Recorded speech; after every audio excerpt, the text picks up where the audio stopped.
And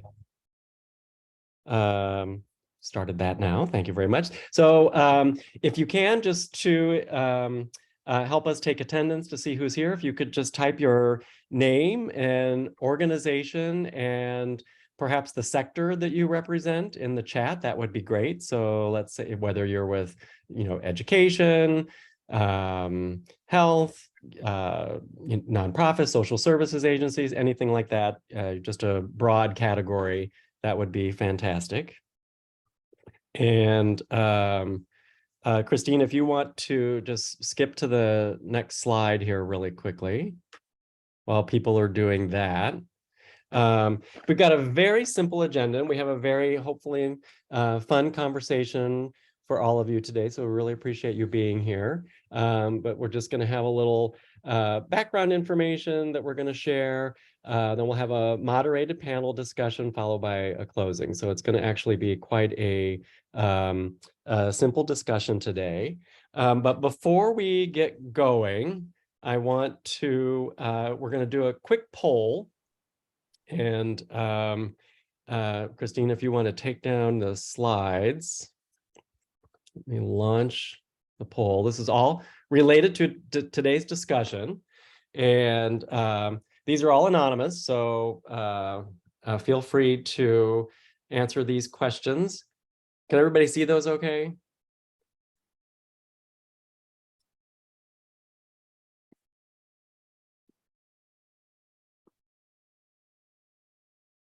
There we go.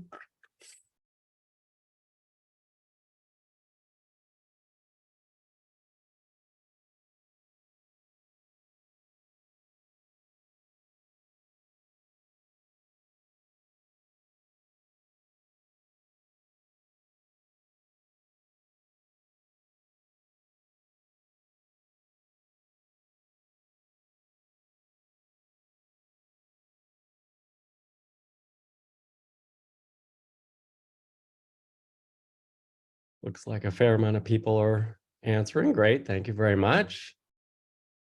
Almost done.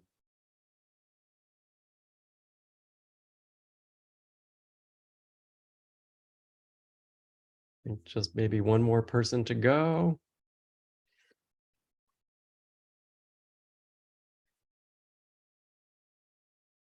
All right.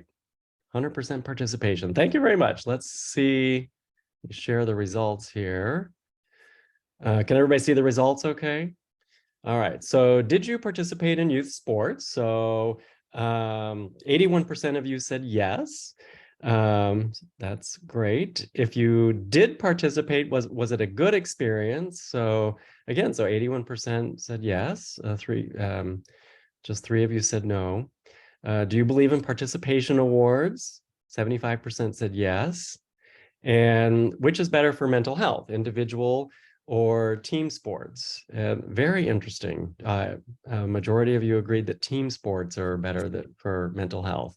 Yeah, so that's great. So thank you very much. This is just to whet your appetite a little bit for today's discussion on the impact of youth sports on mental health. And we've got 4 really great panelists today who are going to be addressing some moderated questions on our Q&A. And then, of course, if you all have any questions, we will save time for that as well. Let me stop sharing that. But before we get going, I would like to turn it over to Deborah Ward, who's the CEO of the YWCA San Gabriel Valley, to give us a few opening remarks. Good afternoon to everyone. Thank you for joining us. I just wanted to talk a little bit about what we wanted to accomplish today, what our objectives are.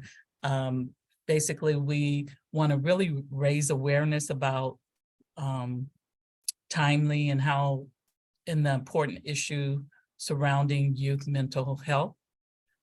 We want to discuss the pros and cons of youth sport participation and its importance on mental health, as well as discuss cross-sectional community approaches to address mental health and the well-being of youth. Today's program is being planned by All In for Azusa and Healthy San Gabriel Valley. I did want to talk a little bit about Healthy San Gabriel Valley. It's a 10-year initiative. It's really geared towards bringing cross sectors and multi-sectors together. So the health community, municipalities, so the city, like the city of Azusa.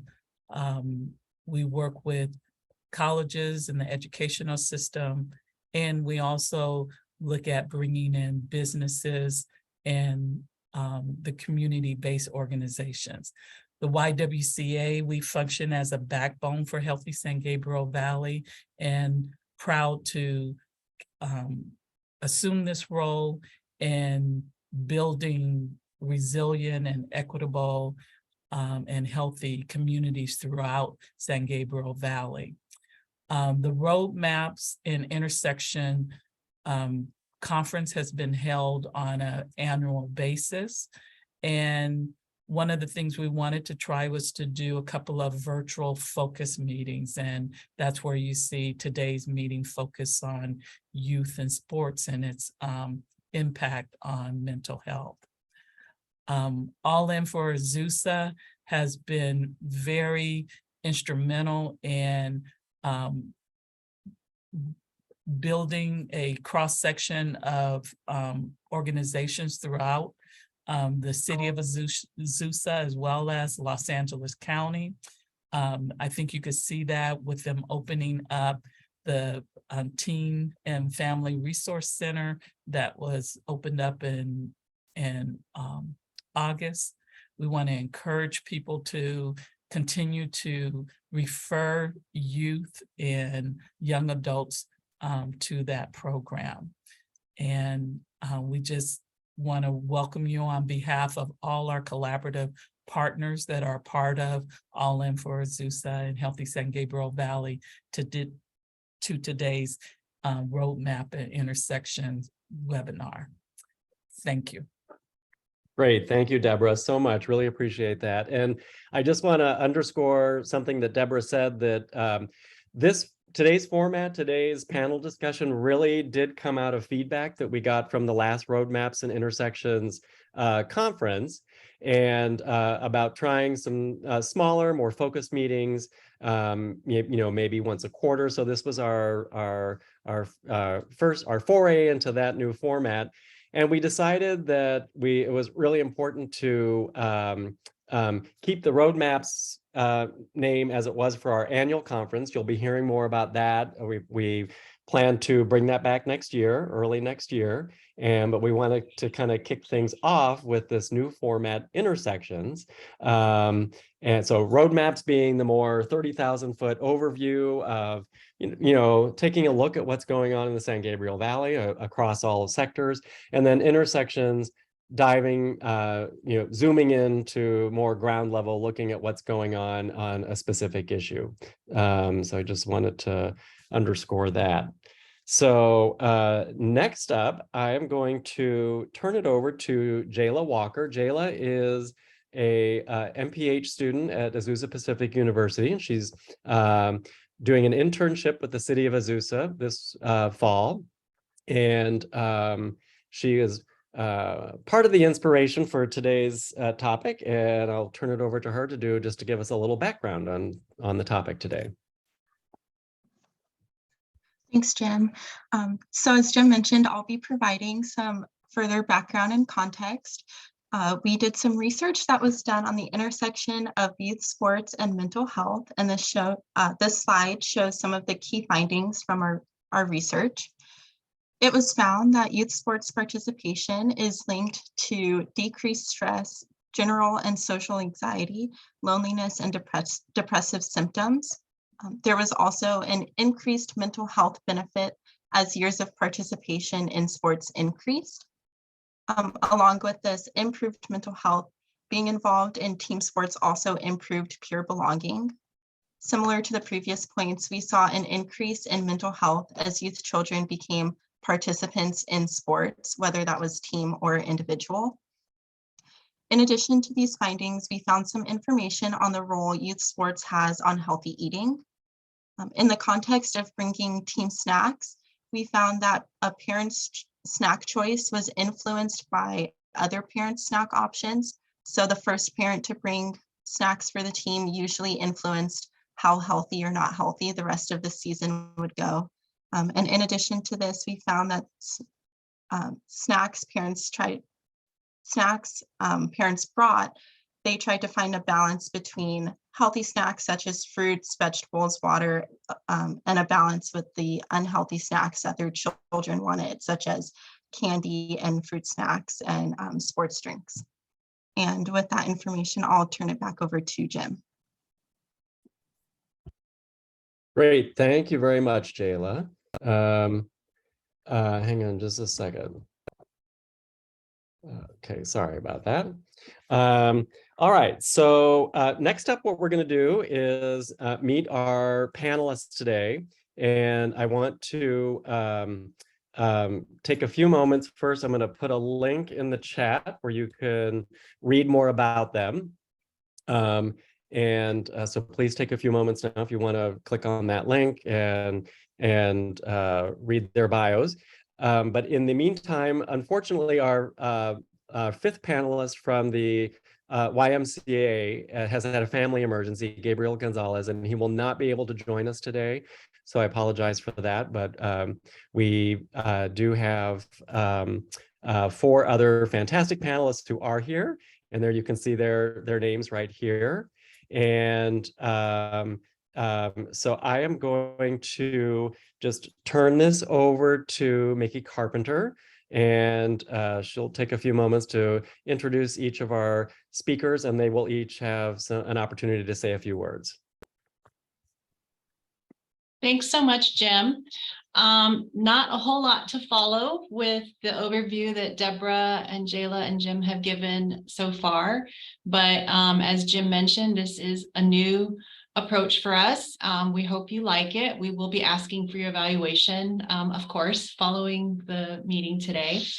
As he mentioned, our conference for many years has been focused on, or has been called, Roadmaps and Intersections. We thought it would be kind of interesting to really dig in on the intersections part.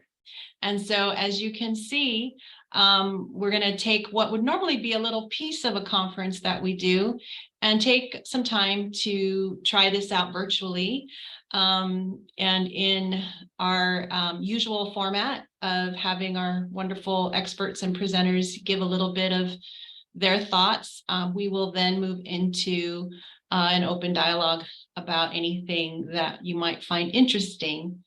As all of you are, this panel represents a nice cross-section with folks coming from different backgrounds, all of whom have shared with us a real interest and desire to talk more and make an impact in the lives of children and their families. And we just thought we would take a little bit of time on this intersection of mental health and youth sports, because all of us, at least those of us on this panel today, are critically involved in either or both of those 2 things. So as likely as it usually is when we talk about any social concerns, once we start the conversation, it starts getting much more interesting and, of course, much more complex. So that's kind of what these intersections are all about. And so I welcome all of you to put thoughts and questions and comments into the chat as we go. Jim and I will be monitoring those, and we will weave them into the conversations with our panelists as we go along. We have a number of questions that we have ready to go. And so we will kick that off as soon as I introduce our panel today. So first off, we're really glad to have with us Jonathan Wicks. He is the Equity and Social Change Specialist at the YWCA San Gabriel Valley. He's been very involved with the development and the beginnings of our Youth and Family Center, and is a big part of the vision moving forward, making sure that we also integrate youth sports, mental health, and the concepts around reaching our teen youth in particular and always focused as well on violence prevention and equity. So really glad you're here, Jonathan. We also have with us Wendy Moore, clinical manager from Foothill Family. Again, a great advisor to us, a great thought partner who's been participating in All In for Azusa and is always happy to answer our questions or let us pick her brain when we're thinking about the design and development of our Youth and Family Center and ways to weave in mental health services for our local residents. So thank you, Wendy, for being here today. We also have Sunny Cravens, who is a recreation coordinator here within our recreation division in the community resources department. He oversees youth sports among many other activities, including day camp and events all year long. And so we're really glad to have him here as he is living this part of it, boots on the ground, overseeing ongoing leagues and activities by our young people on a pretty much monthly basis. We have leagues that start continuously. And so we're really glad for him to be here for that real world experience. We also have with us Mara Clark, who is an LMFT with Azusa Pacific University. We are so glad she is here today with us. We hope to, we had some introductory conversations that has been fantastic. And we were blown away by those initial conversations and her experience and insight into sports performance, mental health in particular, and her work with collegiate athletes, I think is very, very transferable to the work that we do with youth. And her approach to improving performance, I think we can learn from for all of us, not just for our athletes and our youth athletes, but also for ourselves as well. So really glad you're here, Mara. As Jim mentioned, we did have a change in program. Gabriel could not be here today, but we definitely appreciate the support and his participation representing the YMCA. They brought to us some new activities and programs at our Youth and Family Center, and we're very appreciative of that as well. So with that, I think we will kick off our panel conversation with our first. Or Mickey, comment. first. Jim, did you have anything to add? Yeah, I was just going to say we were going to give each panelist an opportunity to give some opening remarks first, I think, before we proceed with our questions. So Very good. Yeah. Shall we start with Jonathan? Sure. Thank you, Mickey. Hello, everyone. As Mickey said, I'm Jonathan Wicks. Currently, I'm the Equity and Social Change Specialist at the YWCA of San Gabriel Valley. And the core of our mission is to eliminate racism and empower women and girls. So right now, I have been doing a lot of work internally and trying to build up work externally for the agency regarding social and racial justice. It's been a combination of, like I said, program development, but also doing some fundraising so we can expand our services. But prior to that, you could say I was almost focused on the other half of the core of our mission, which was in our domestic violence program. I was a clinician, so pretty close to being an LCSW. Just need to take my license exam. But yeah, so this panel discussion was really intriguing. You know, I think within my own journey, there's a lot of intersections. And as Mickey shared, I've been really helping out in the city of Azusa at the Youth and Family Center. And we've been offering a teen group. And really some of those topics kind of have a little bit of everything I'm going to talk about today. Like I mentioned, because a lot of my roots with the YWCA are in the domestic violence program, you know, one of our topics is like healthy relationships, positive thinking, but we also talk about like stress in your body and self-care and coping skills, so self-regulation. And another component that we're actually getting to in that teen group is talking about social media, you know, and talking about the pros and cons of social media. And that's kind of what inspired me to talk about what I would like to offer the discussion today was the story of youth and what they're engaging with nowadays. And there's a recent story that I saw, a tragic story actually about, her name was McKenna Brown, and she's a 16-year-old from Florida. And unfortunately, she took her life. And when I read into, you know, the background and the context around what made her do that, turns out she was a hockey player and she was on a youth hockey team, and a boy got involved between the girls, and through that, you know, her hockey player or the teammates on her hockey team began to cyberbully her, and through that cyberbullying, you know, she chose to take her life. So I think whenever, at least now, I'm thinking of youth and their mental health, social media oftentimes is a factor in that. And even within the sports community, you know, social media plays a role. So that's hopefully some of the insight I would like to share today. But thank you guys for having me, and just looking forward to a rich discussion. Thank you.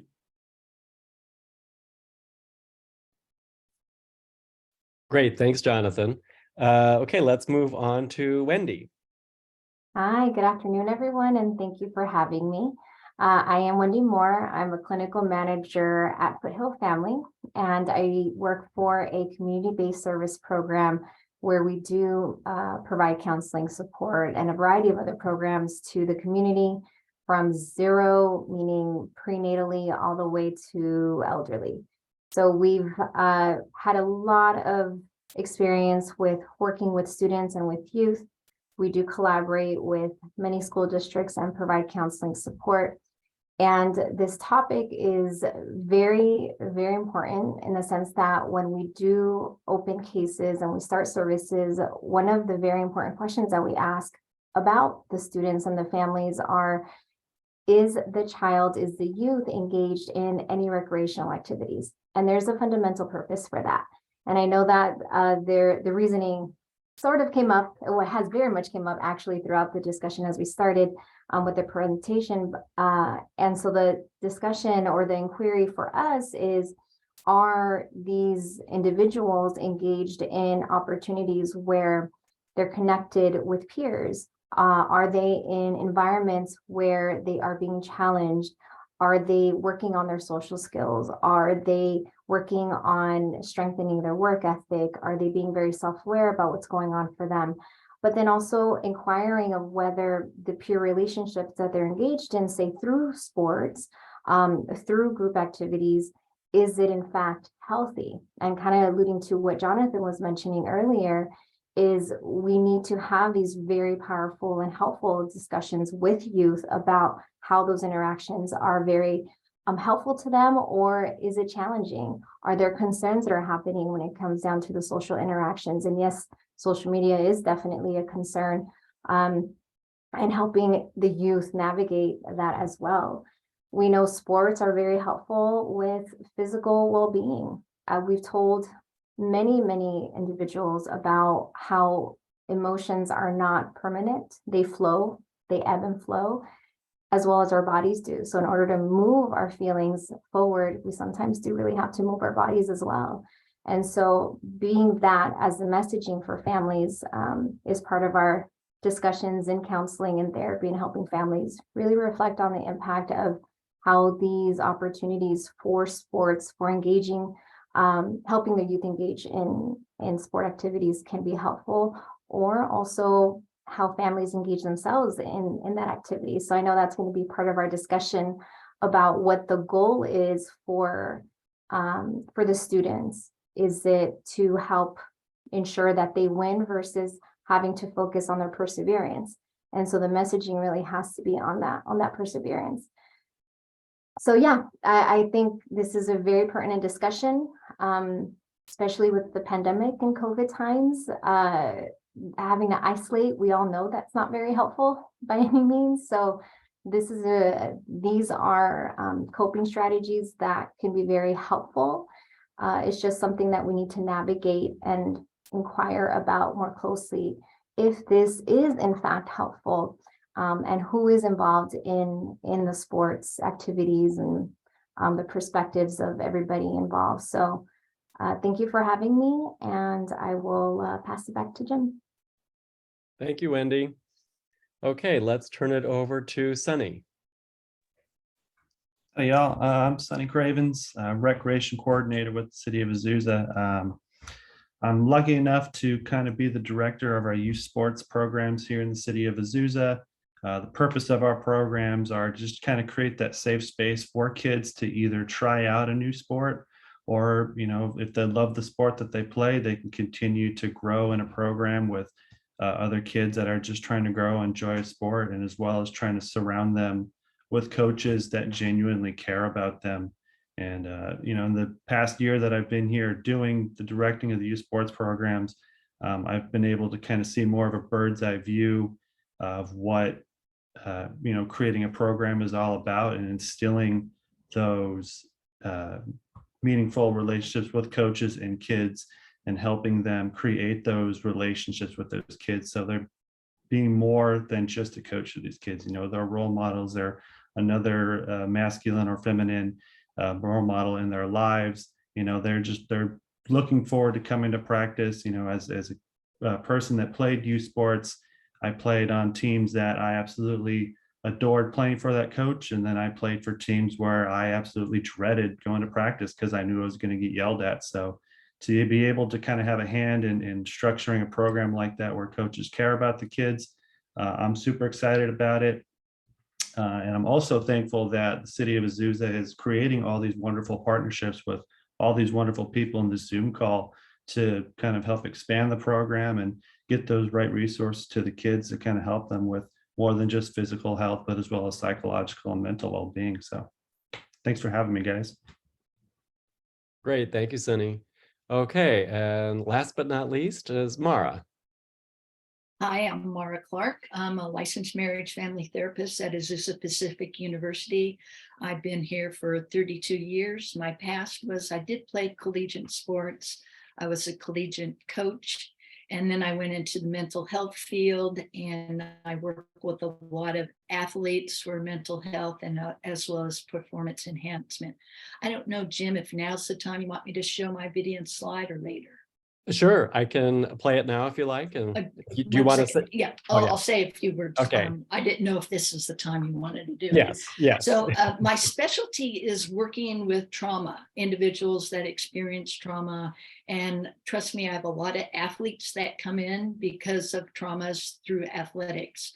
And I attended the NCAA, their first mental health summit that they ever had was 2 years ago. And they focused on trauma, because they were seeing a lot of mental health issues in their college athletes as well as coaches and what is happening on college campuses. And I don't know if you read just, I think it was Sunday, 3 football players at University of Virginia were shot by a former team member. So it is happening. So my whole thing that every client that comes in my office, I do some education. So one of the things I teach them is about the triune brain. And I have a short little video from Dan Siegel. And this is something that we could teach youth too, about what is going on in our brain, our mind, and our body. So if you want to show that clip, it's about a minute and a half, 2 minutes. 1 second here. Get this set up. Okay. One of the most rewarding experiences for me has been to study brain science and apply it to the experience of parenting. And the hand model. Sorry. This is a community commercial. Have coffee or learn. Thought I had it all set The up. brain that I use to teach parents is very useful to understand that. So if you take your thumb and put it in the middle of your palm, put your fingers over the top, this is a very useful model of the brain. And when we can actually see in front of us what's going on in the brain, then we can change what the brain does. So let me walk you through very basically what happens in this brain and the structures in it. And it goes like this. The spinal cord comes up representing the wrist, and then you have coming up into the skull, the brain stem and the limbic area, which work together to help regulate arousal and your emotions and the way you have a fight, flight, freeze response. These are below the cortex, the limbic and brainstem areas, and the cortex is this higher part of the brain that allows us to perceive the outside world, to think and reason. And this frontmost part of the brain, right behind your forehead, so the person's oriented like this, is actually the part that regulates the subcortical, limbic, and brainstem areas. This regulation is very important because sometimes we can have all sorts of things happen in our life. We're tired, we're exhausted, someone pushes a particular emotional button, and we can flip our lids. So rather than being tuned in and connected and balanced and flexible, we can lose all of that flexibility even lose moral reasoning and act in ways that are terrifying to others, including our children. Now, you can actually bring yourself back online and come back to the high road and make a repair with your child, and that's important to explain to them. And you can also use this hand model of the brain to explain to children, even as young as 5 and 6, how to understand when their emotions are rising up from the brainstem and limbic areas here, and how it's overriding the prefrontal area and making it so they may be about to flip their lids. So I've had kids come tell me that they're about to go flip their lids and they need a break. They need a timeout. And by even just naming that, they can tame it. And that's the power of using the hand model for ourselves and our children to help us all make sense of what goes on in the emotional communication that we have in the course of day-to-day life. And why I like that illustration. My name is Dan Siegel, and it's an honor. Why I like that illustration, it shows you, and like he said, as young as kids 5 and 6, helping them to understand why they get anxious, why do they get nervous, why they have outbursts. And you see it out on the field, and you see it out on the field with parents also. And I think if you're coaching a team and you're seeing that, it'll give you a better understanding of what is going on in that individual's brain that is making them behave the way they are. The next slide I want to share is the quest for safety. Are you there, Jim? Yes, Okay. you should be seeing it on the screen Yes. now? Okay. Yes. Okay. This is another slide that I put in all our workshops, and I actually did a presentation to all our coaches, is understanding what's going on in the nervous system. And Dan Siegel kind of shared a little bit of what's going on in the brain, but our nervous system is neurocepting what is going out in the environment.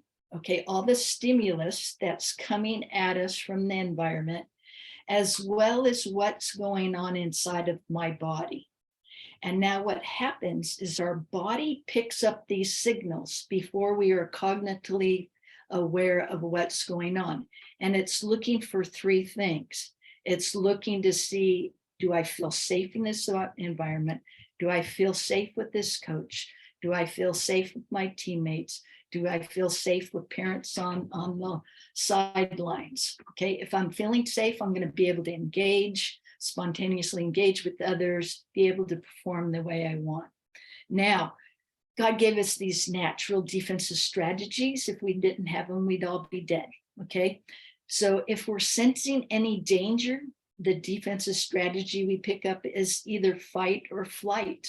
Okay, we're either gonna, you see it happening on the field, people pushing each other, fighting, in the NFL football, I think that I saw 3 fights, this past weekend going on. So you see it out there, you see parents fighting in the parking lot, they're mobilized. So they're sensing some kind of danger. And that's a natural response to either fight it or take off. Then if we go into life threat, our defensive strategy is to become collapsed, feign dead. We become immobilized. So these are the kids on your field, and you're trying to instruct them, and they have this faraway look of totally checked out. It's like they're feeling threatened, they're overwhelmed. And what we can do is to help calm their bodies down. How do we calm our bodies down? So I just like teaching this to my clients so they can identify, no, I'm wanting to fight because I feel threatened. So I think this is just a good learning tool, especially with coaches and parents. I don't know if you have parents, meeting before team organizations or what. I think providing some education will help them understand their child better and understand themselves better. So thank you. Great. Thank you very much, Mara. That's fantastic. All right. So with that, I think we will move into our moderated discussion. I guess I'll just kick off the first question since I'm already talking, and then Mickey and I will tag team this here. But our first question for the panel is about the pros and cons of youth athletics on mental health.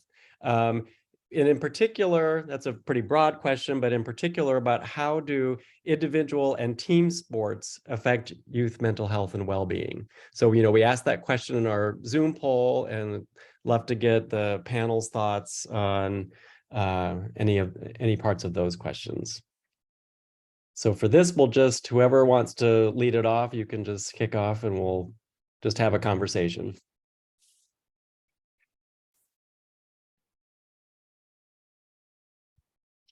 I don't know if you've read the new Project Play, State of Play come out by the Aspen Institute yet. But that has some interesting statistics of all the statistics with youth play, teenage play, and competitive play. And that what they found out was that mental health was better for those that participated in team sports versus individual sports. And it was interesting because my colleagues, I was just talking about this at lunch with them, and they all have experiences of some of their kids playing individual sports versus team. And to hear the differences, it's like they try and push their kids to team sports because they see more of a benefit mental health wise. Yeah, I was going to chime in. I just had a conversation last week about even the family system. And I don't know if you guys have had these experiences with people, but the only child versus someone that has siblings. And, in that discussion, we talked about how much you gain just as far as your socialization when you grow up with siblings. So it seems very similar, with team sports. I played a lot of baseball and basketball growing up. And yeah, you learn a ton about yourself and others, when you're in those team sports. But I also played a lot of golf, and it's a totally different game when you're playing against yourself. So I think for those socialization aspects, the team sports, I could see there just being a little bit more benefit, because if you're playing baseball and someone takes the bat that you normally use, that's a great opportunity to work on coping skills, right? So yeah, I think there's just a lot more opportunities to kind of have things not go your way when you're on a team versus playing by yourself.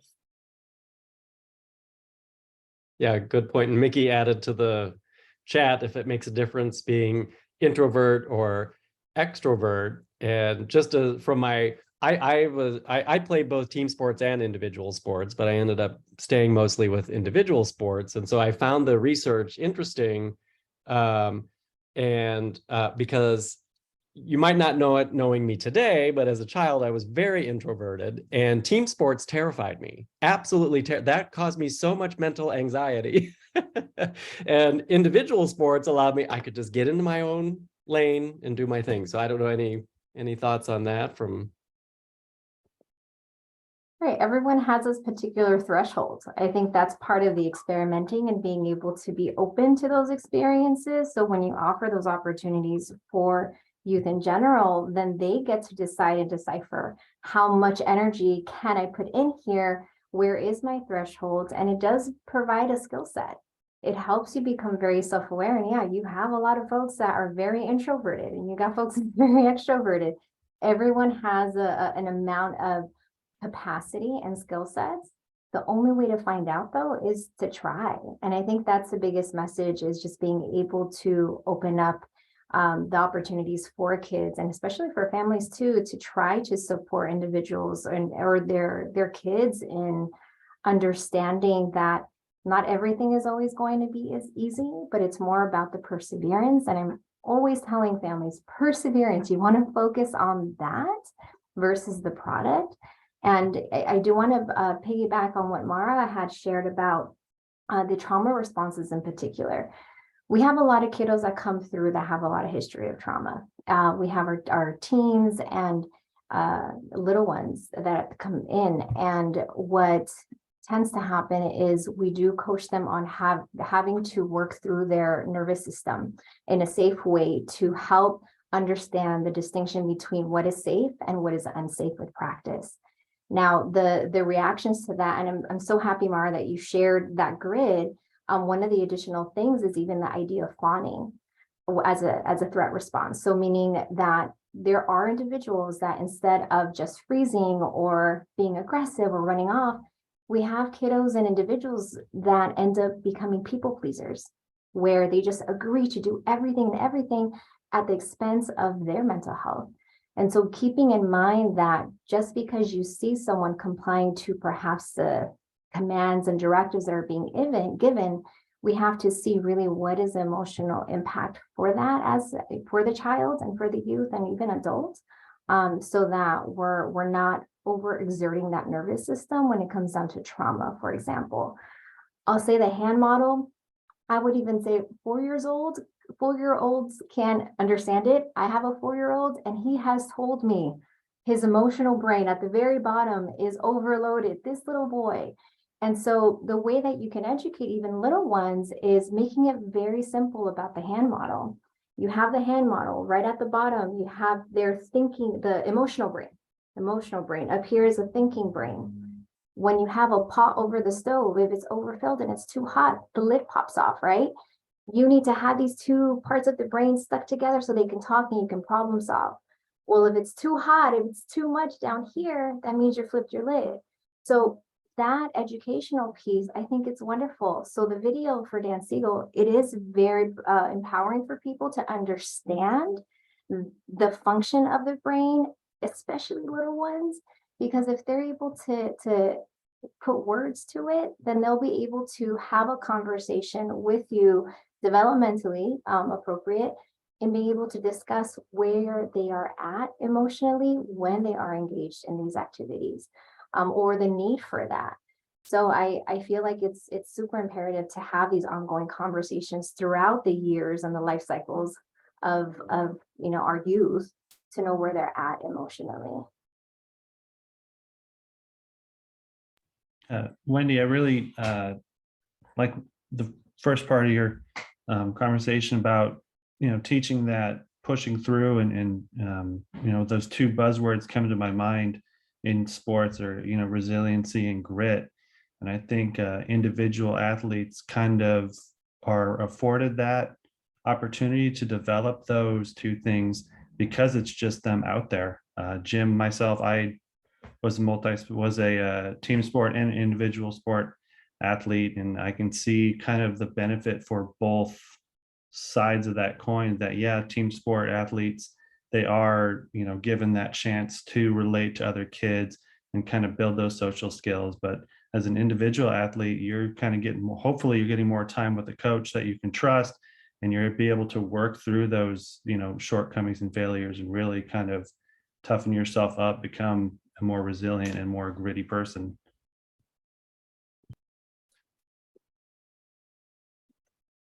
Great, thank you all. Okay, Mickey, do you want to take the next question? Sure.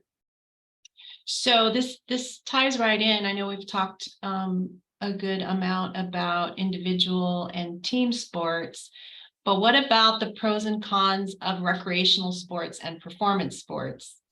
And in particular, how might you know if a child is ready to move from one to the other? Who would like to take that one? I'll start off the conversation. I think some pros of recreation sports is that it kind of creates that low pressure introduction to a sport. It's a great opportunity for a youth to fall in love with the sport, whether it's badminton or basketball or soccer, whatever sport it is. If it's a low pressure, low stakes environment where it's just, hey, I'm trying the sport out, I'm going to have fun, I'm going to meet new people, I might really like this coach, I might have found a coach that I want to play for some time, then I think that's a great pro for it. I thought hard about this one and what might be a con of recreational sports, and the only thing that I can really think of is that things not being taught correctly at that level. You know, a lot of times it's volunteer coaches or coaches that haven't coached the sport. So my biggest fear would just be, you know, the wrong thing getting taught to a kid, whether it be a form thing or a situational thing or a reactionary thing to an emotional situation on the field.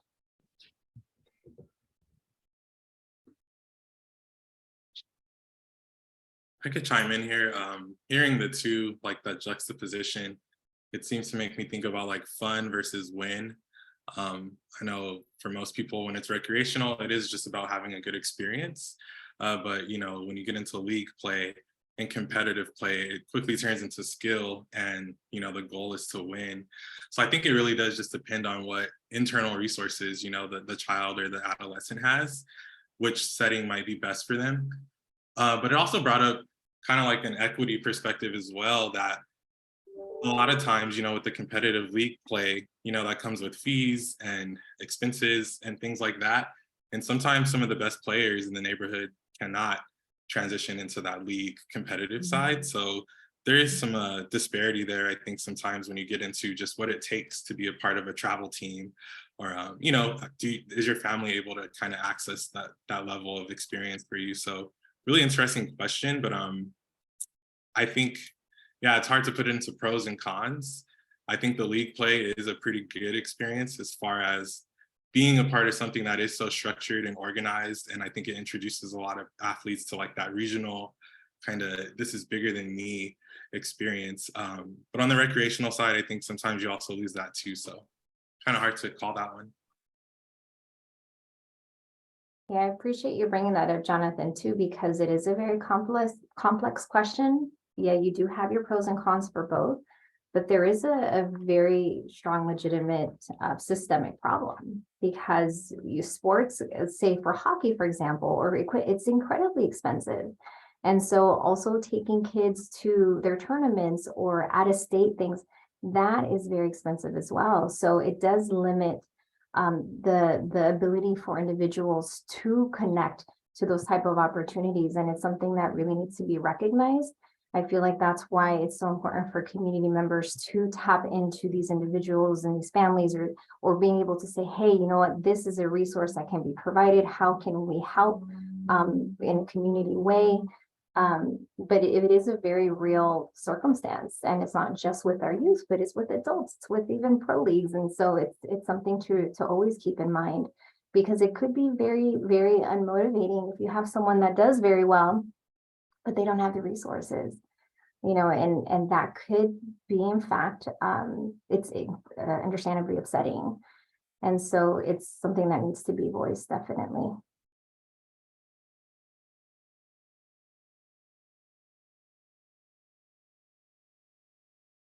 I definitely appreciate that reflection. Sunny, go ahead. There's a lot of very relevant thoughts brought up for city recreation. So I would love to hear your thoughts on that. I was just going to kind of echo Jonathan as well, in that price and equity is that with that increased price in sport, it also does kind of feel like there's an increase in pressure to perform for those kids as well, which may also lead to some, you know, problems down the road for those kids if they don't perform to the level that they expect them to, especially if they're, you know, paying such a high ticket price for an opportunity. So that comment raises another question. And I guess, you know, one of the things that we wanted to explore too was, how do you keep youth sports fun while also promoting healthy competition? And I guess based on some of your comments, and Sunny, what you just mentioned too, is how much stress is too much? When do you get to the top of that bell curve, right, where performance is heightened to the point, but it's not hurting performance? Thoughts on that? That definitely requires that conversation and being able to explore with someone about looking at what the pros and cons have been.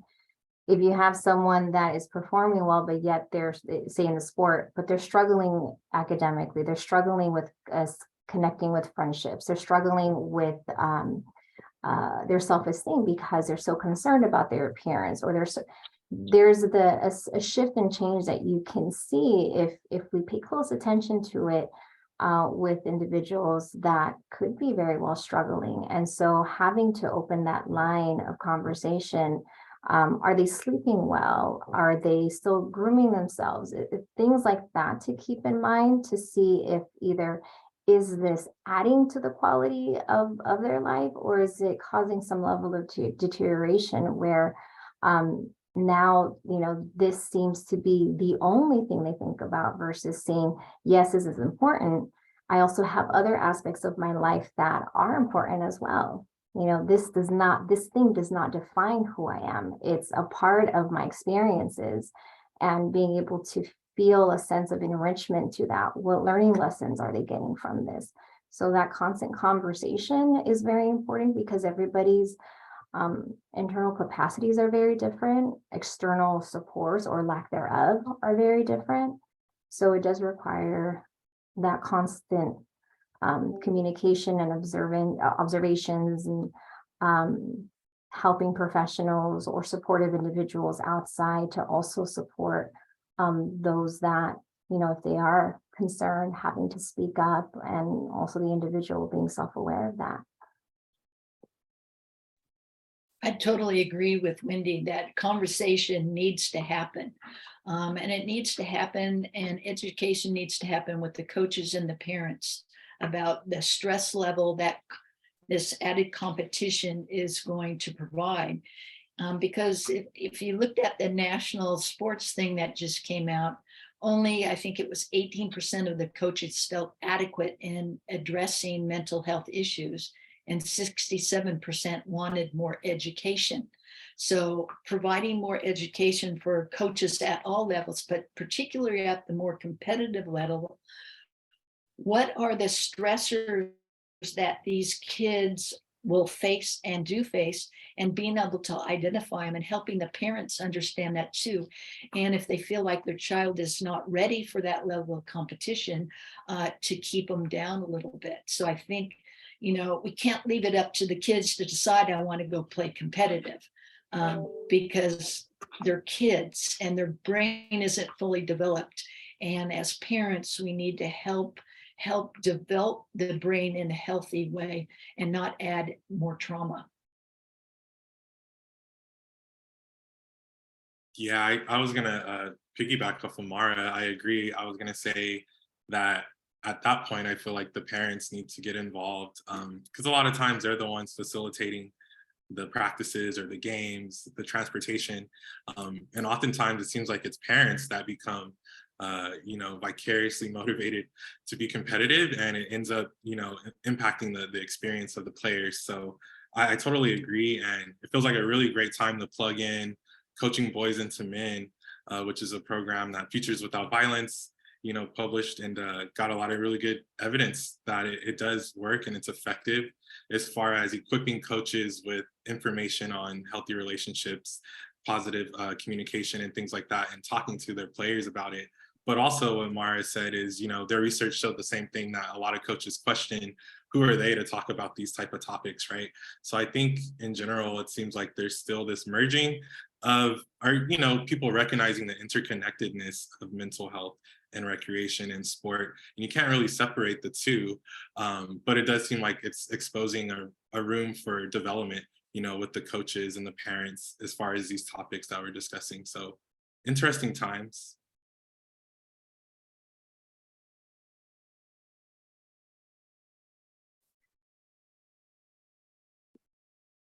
Yeah, this is great. This is perfect because it's really leading us into the next question, which you've already really sort of started to address, about external influence. You've mentioned, coaches and parents, and in fact, Sunny, you mentioned, having coaches that, lifted you up and others that put you down. But we're curious about just all those external influences on youth participation in sports, and in particular, or in addition to that, how can participating in those activities help young people overcome past trauma or negative experiences that might hinder their future success?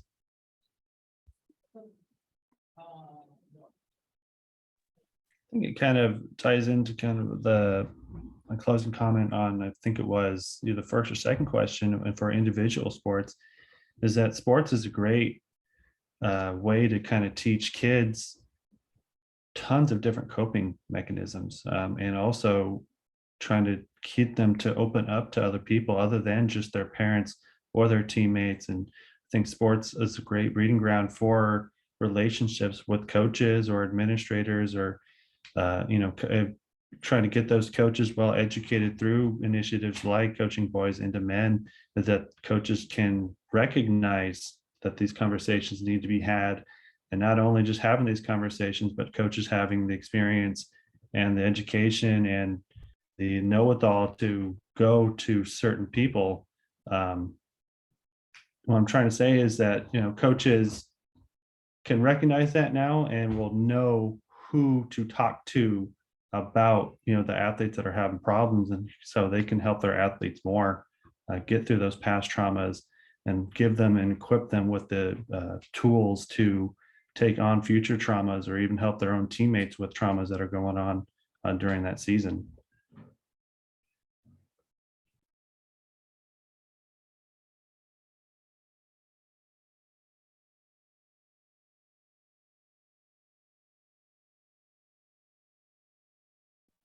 I think I struggle a little bit with this question, because sometimes trauma does cause, the person to withdraw, and so kind of going back to that introvert versus extrovert perspective, I could see it being beneficial, if they're able to engage and get out there on a team. But I could also see it being a struggle just because of the trauma. But I do think in a way, it could really help with, like, if you guys have heard about post-traumatic growth, and some of the areas that people experience growth after trauma, a lot of times it is with their relationships. And so there is that opportunity there with recreation or competitive sport, that it could build those relationships, kind of like Sunny was just talking about. And even in some of the research I did, looking into the intersection of mental health and social media, a lot of the athletes actually stated that, because of social media, they're able to find these online communities as well. And, they're able to connect with people from all over the world that play that sport. So there is that potential, to have that social support aspect and heal from trauma. It's just, depending on if that person's able to make those connections.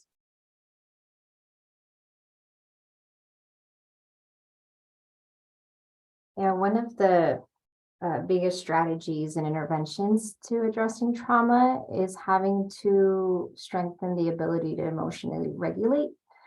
And so when we're thinking about regulating, it could be in several forms. It doesn't mean that you just only take deep breaths. It doesn't just mean having to take blocks.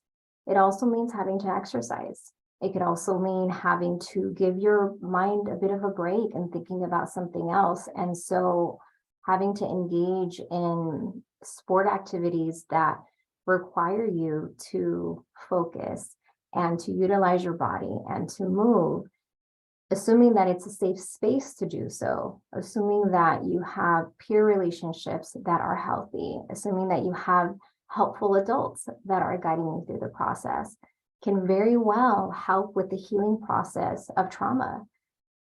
Like Mara mentioned before, trauma impacts the brain, and the brain is constantly changing, which just means that even after trauma has been inflicted, the brain can still change with the choices that we make when it comes down to how we take care of ourselves, who we interact with, how we understand ourselves. And so part of the benefit of engaging in healthy recreational activities is being able to utilize ways to regulate, our emotions in that capacity with these coping skills, but assuming the right ingredients are in place. And I think that's what is really important. And like Jonathan was mentioning, those healthy relationships are only healthy because they feel safe.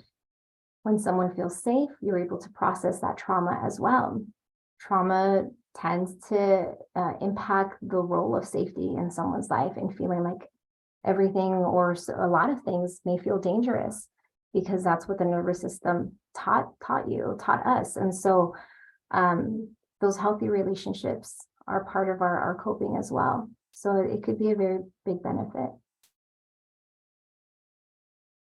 And to add just a little to that, Wendy, that's great. It can impact us individually, the people that we come in contact with. You know, like in my office, some of my students, they just don't know how to regulate themselves. So you're teaching them how, but also I am using myself to help regulate them. So we actually co-regulate with each other, believe it or not. You know, just us, everybody here today is going to be impactful in one way or another, depending on certain things that we hear. So realizing, you know, who those kids come in contact with can also be a regulator for the good or the bad. I just wanted to add one more thing to, you know, the developmental aspect of healing from trauma. Because I also did a lot of psychoeducation on trauma with our DV survivors, and specifically towards their children. You know, that is the benefit that they have, is they're still developing. And so when you look into the research, you know, if a child can have at least one supportive adult, there's a greater chance that they'll develop, you know, into a healthier adult. So it's really good that we're focusing so much on trauma, because it does seem to be such an underlying factor. So this is a really good discussion.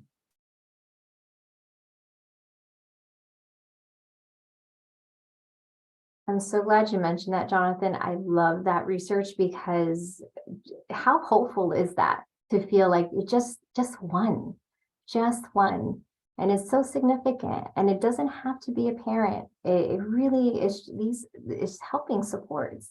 So it really does make a difference.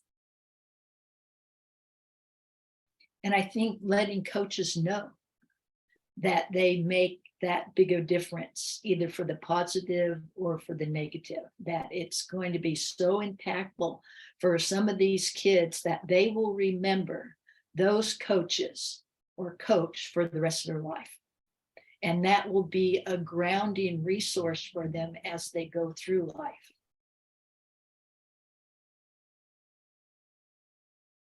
Well, I really appreciate these comments, and I think it is striking. I think what has just been mentioned is how important these relationships are to our youth, and how they can really be detrimental if not used correct, if these relationships aren't healthy and the right tools are being instilled in them.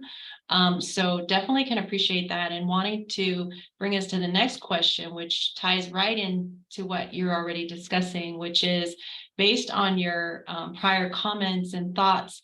What are some best practices to ensure positive mental health outcomes when young people participate in sports or any recreational activity?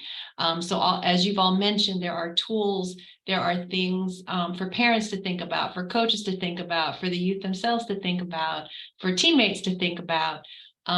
Maybe if you all can reflect a little bit on that, if we're doing what we need to be doing, and doing our part to making sure that if kids are participating in youth sports, what can we do to make sure there are positive mental health outcomes as a result?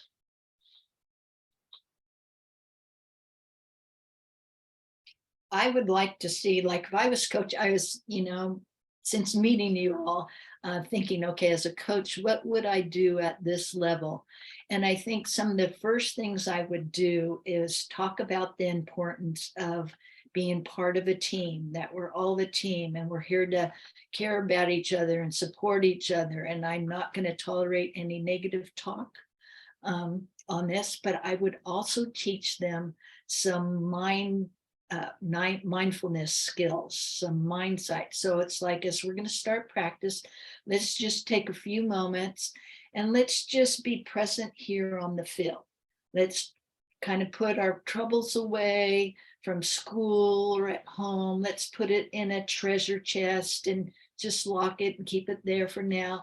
But let's just take a few deep breaths and just smell the grass on the field or whatever, and you know, your uniform, because for kids the uniform is like awesome, and just do some mindsight to help them be present in the moment. So I would probably start every practice that way, instilling some of those skills before we even get into it.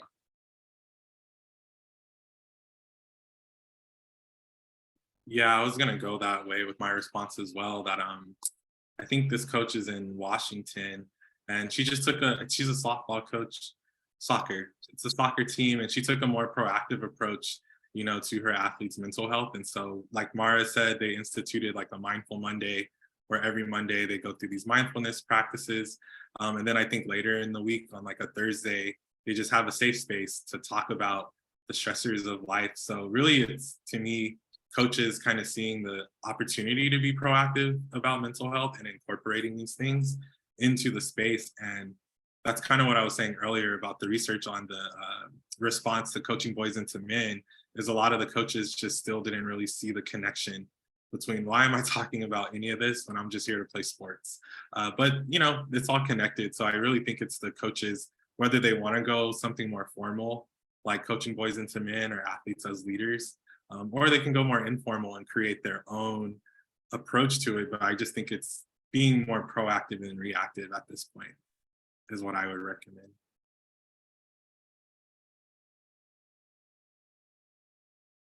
All right, I absolutely love the mindfulness thing and teaching them those really important skills. And as a coach, one thing that I really like to focus on is just making a big deal out of the little things that they do, especially at a younger age, is celebrating those little successes and making a big deal as possible for them, so that they don't minimize their accomplishments, whether it's a big thing or a little thing. You act like it's a big thing to them. And another thing that as a coach, at the recreation level and at the high school level, that I like to do is I like to involve the kids as much as I can in the decision-making process, whether it's giving them some time at the end of practice to kind of organize something, whether it's a conditioning drill or a team bonding kind of thing. Is that I think it's just important that athletes kind of have that feeling that they have a say in what's happening in their journey as a team. I think that's huge. It's also very trauma informed, that empowerment to their voice and their choice. So that's great. Yeah, and adding to that, putting the expectation of it's in a team approach, your role is to encourage your teammates. And from what you were mentioning, Mara, is that rule of no disrespect and between teammates, and then knowing and how to define for them, what does respect look like? How do you encourage your teammates? If that is the expectation, what can you say? What can you do at what point? And knowing for the team members, what is hard for one is not going to be hard for the other. And so if you know those particular individual skill sets for the team member, being able to be mindful about recognizing, you know what, that was super hard for you and you did fantastic because you didn't give up.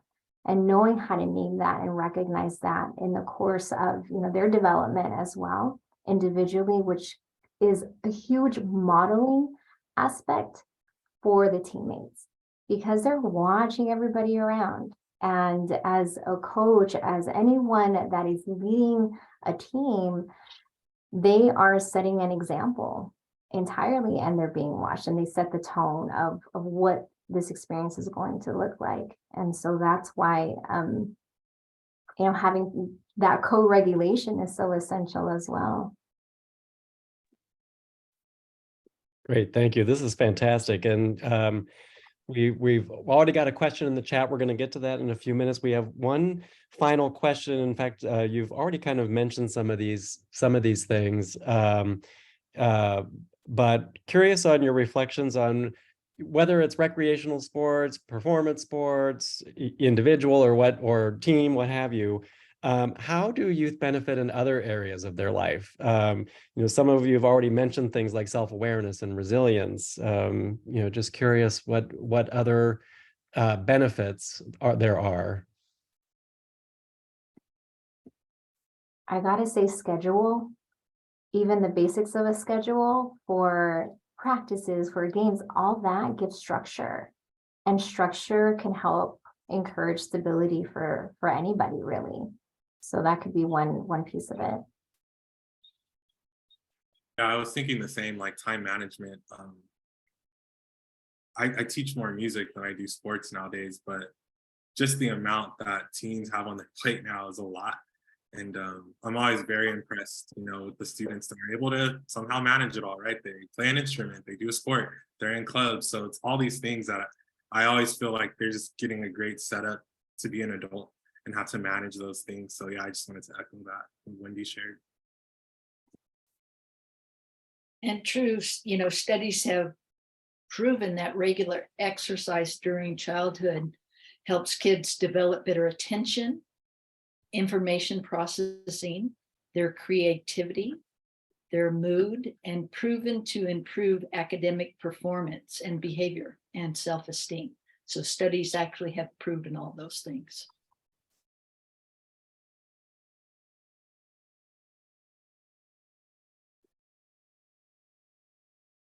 Great, thank you all. Okay, should we let's take a couple of comments and questions that came up in the chat really quickly. Shondell had a good question about the importance of having a coach whose mental health is intact. A dysregulated coach can be damaging.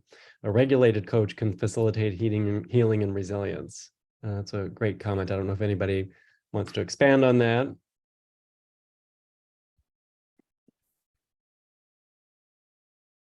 And then Pat had a comment. There seems to be a consensus that participation in sports has a mental, emotional, social, and physical benefit for youth. Does the panel feel that youth sports, whether recreational or competitive, are financially accessible to low-income and underserved populations? If not, what can be done? Speaking to family and friends, the cost of their children to participate in sport activities seems to be increasing. This pertains to school sports as well. Yeah, good point. The average price I just saw in this study for a kid to participate for a year costs $884, which is a lot. So I started thinking, okay, what about those low income families that cannot afford it? And then I was wondering if the city of Azusa does scholarships for some of these. Does the YMCA do some scholarship? How do some of these lower income families be able to participate in sports when they can't afford it? I had some thoughts on the question about, coaches being intact or not. I know some of the challenges is a lot of youth sports, those coaches are volunteering their time. So you're lucky if you can get, parents that want to show up and coach the team.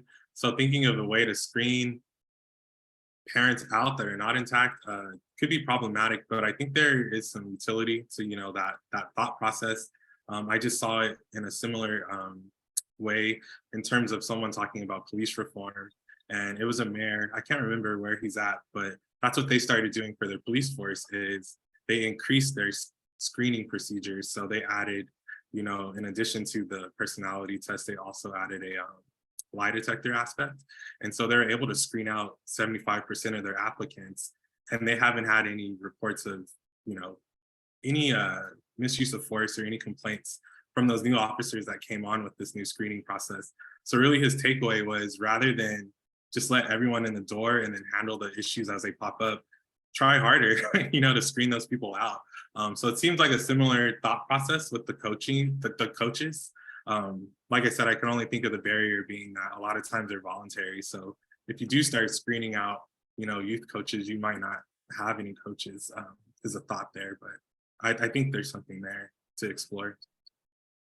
Yeah, it's like, how do you try to encourage and put out there the importance of the volunteering and not just seeing it, it's just volunteering, but seeing it as a very imperative, essential piece of nurturing our communities so that it's not waiting for something external, but more of like that process of how can we encourage this connectivity of there should be an investment to each other. And so, it is the thought of volunteering being more meaningful and communicating to friends, families, community members about how much everybody is needed. So there's an emotional investment well, hopefully as time and advocacy comes through and more, that there could be, those opportunities. I think because it's so difficult with, of course, the existence of a lot of red tape, I think when we're thinking about now, this is why a conversation like this is so important, to be able to highlight the importance of the value of that. And so I agree, screening would be great. We have to demand it. We have to say, this is why we got to do it. And people being okay with saying, yes, I am qualified. I want to do this because I know the impact that it will play into my child's life or my neighbor's life or, whoever is involved. So I totally, agree with you, Jonathan.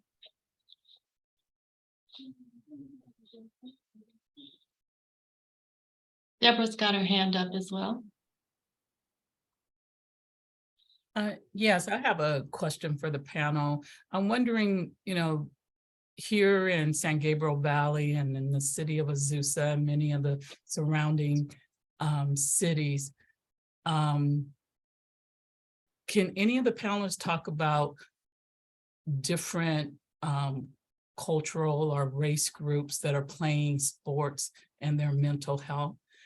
Specifically, I think I want to speak to the small number of people of color or Black students playing sports. Do you see any best practices in terms of cultivating strong mental health from different race groups?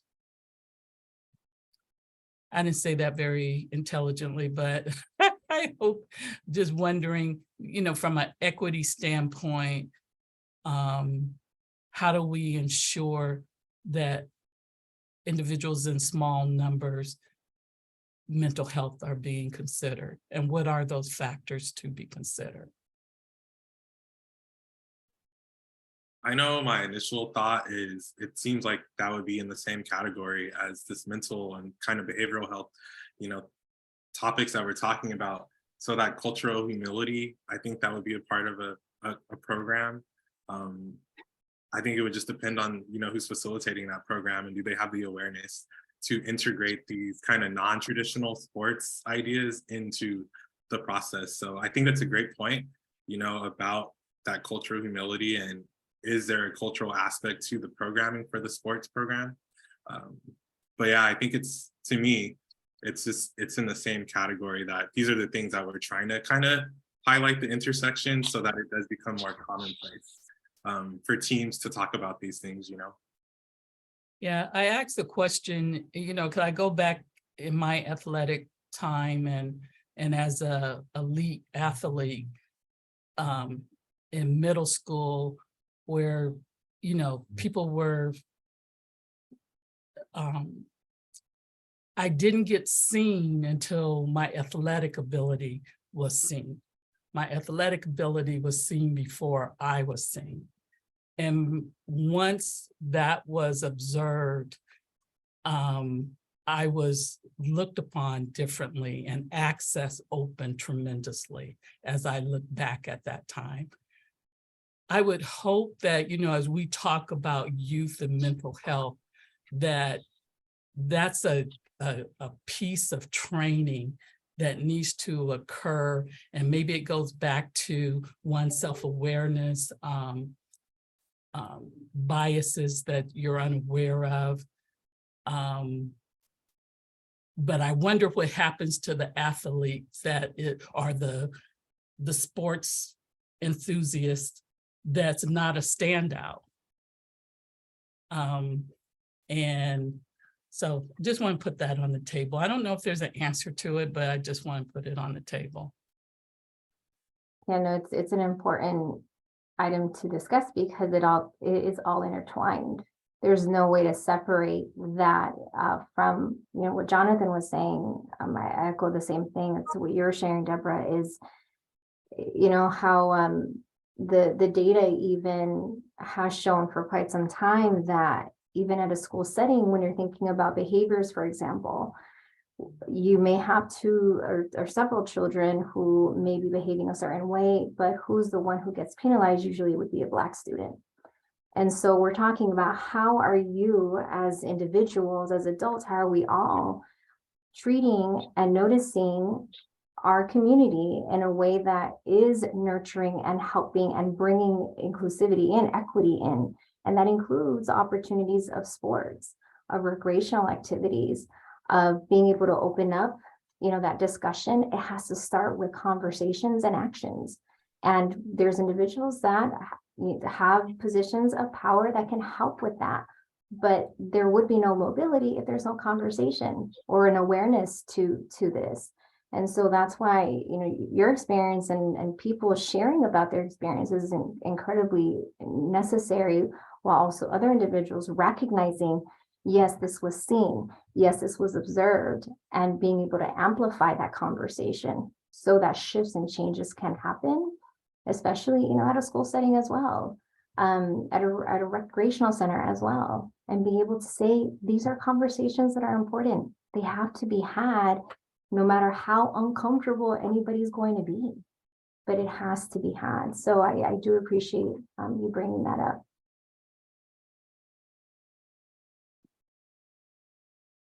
Yes, thank you so much, Deborah, for sharing that, because I think it's, as we mentioned at the beginning of this program, what seems like a simple intersection of mental health and youth, right? After an hour and a half in, we now get to a much deeper conversation about what underlies this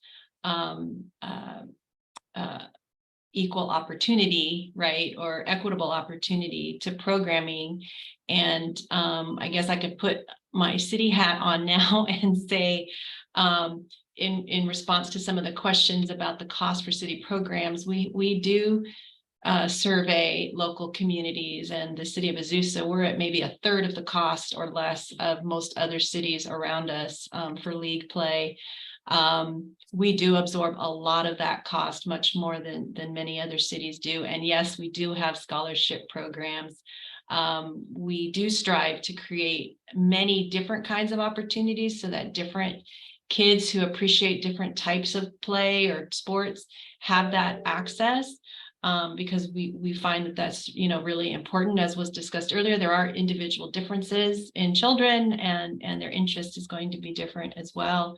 But it is important. And I think Deborah's comment about having access to a certain type of opportunity changed to a certain extent an ability to connect in new ways to other opportunities. And that is on us to try to help, be able to provide those opportunities so that we might not be addressing the underlying reason for why, Deborah, your participation in sports changed the way some saw you, right? But we are creating a bit more equitable access to some opportunities to get kids engaged in activities that they wouldn't otherwise be able to. Now, the comment earlier also was about, what about access then to more performance sports or elite play, right? That's a different conversation, because that does take a lot more money and a lot more resources to engage in. And what do we do? This is the exact same conversation we had recently with a professor at APU in music, that we have the same situation. We're working really hard through our youth and family centers to try and provide more equitable access to music programming earlier, at an earlier age. But the question will still become, how are they going to, if they have that kind of talent and persistence, how do we get them engaged in higher level music education? So same thing here with sports. And so I think all of these comments and contributions to this conversation is so helpful, at least for me, working in this field here. And also not wanting to lose sight of Shondell's comment earlier too about the coaches. It's so critical, and everybody's contribution to that conversation, because as a city program, we employ these coaches right? And as you can see, we have been having conversation with Sunny and our other rec coordinators and coaches and Jonathan about how do we create this kind of training program for our coaches within the city. It is a different conversation, you know, about how do we make it attractive for those who are volunteer coaches and other leagues that we don't control. So it is maybe about, I think Wendy was alluding to, maybe this kind of movement, you know, a movement about creating a new type of coach, you know, not a new type of coach, but a new way of coaching in the city of Azusa that aligns with this movement that we're trying to create about positive mental health and well-being. So we would welcome everyone to join into that movement. That is a big part of what we hope to do with All In for Azusa. There is a theme that runs through this conversation clearly, and it is the theme that runs through a lot of what we do in All In for Azusa. And I just so appreciate all of the intersections, because this was much more about than one intersection that we got to talk about. We covered a lot of territory. And just to really quickly make note of Valentine's comment too, on exploring not only this emphasis on coach and child interaction, but also parents and guardians and the family unit and how we can help support them as well. So it is a tall order. I'll leave us with Deborah maybe can say a few closing words and maybe note the eval again. But if anybody has any other burning thoughts or questions, to please put those in the chat. We will save those and circle back as we need to. But thank you so much. And I'll leave it to you, Deborah. Okay. Thank you. I just want to say, you know, a big thank you to our speakers today, Jonathan, Wendy, Sunny, and Myra. You gave us a lot to think about, and I think we just touched the surface, but a lot of rich pearls of wisdom came out of this discussion. Part of intersections is being able to get to that next point of what's next. So I look forward to follow-up discussions on how some of the best practices and some of the recommendations and strategies that were discussed during today's workshop, how we can continue to add them to the work that we're doing in the city of Azusa with our Youth and Family Resource Center. And so I just thank everyone for being on today, for staying on to the very end. And that's really it. I think we would like for everyone to complete the evaluation. It is in your chat. If you could please fill that out before you close out today so that we can get your feedback. Let us know how did we do with our first format of this nature. We would like to do others as we move forward, and just have a great end of the day and the week. And that's it for me. Jim or Mickey? No, thank you all for coming, and stay tuned for another one of these coming soon, and also for our Roadmaps conference early next year. Thank you all. Okay. Bye-bye. Thank you all. Bye. Thank you.